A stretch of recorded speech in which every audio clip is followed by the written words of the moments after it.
আসসালামু আলাইকুম ওয়া রাহমাতুল্লাহি ওয়া বারাকাতুহু।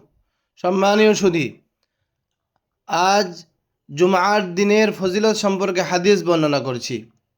প্রিয় ভাই বন্ধুরা, আল্লাহ রসুল সাল্লাল্লাহু আলাইহি ওয়াসাল্লাম হাদিস পাকে ইরশাদ করেছেন, عن أبي هريرة رضي الله تعالى عنه أن النبي صلى الله عليه وسلم قال: خير يوم طلعت فيه الشمس يوم الجمعة فيه خلق آدم وفيه أدخل الجنة وفيه أخرج منها ولا تقوم الساعة إلا في يوم الجمعة أو كما قال رسول الله صلى الله عليه وسلم।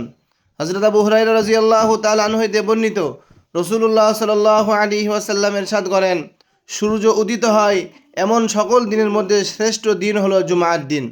এই দিনই আদম আলাইহিস সালাতু ওয়াস সালামকে সৃষ্টি করা হয়েছে। এই দিনই তাকে জান্নাতে প্রবেশ করানো হয়। এই দিনই তাকে তা থেকে বের করা হয়। আর এই জুমআর দিনই কিয়ামত সংঘটিত হবে। এই হাদিস থেকে বোঝা যাচ্ছে জুমআর দিন অনেক বড় দিন, অনেক সম্মানিত দিন, অনেক পবিত্র দিন। এই দিনে আমরা সব সময় বেশি করে আল্লাহর ইবাদত করার চেষ্টা করব। আল্লাহ তাআলা আমাদের সকলকে সহি আমল ইবাদত করার তৌফিক দান করুন, আমিন। আসসালামু আলাইকুম ওয়া রাহমাতুল্লাহি ওয়া বারাকাতুহু।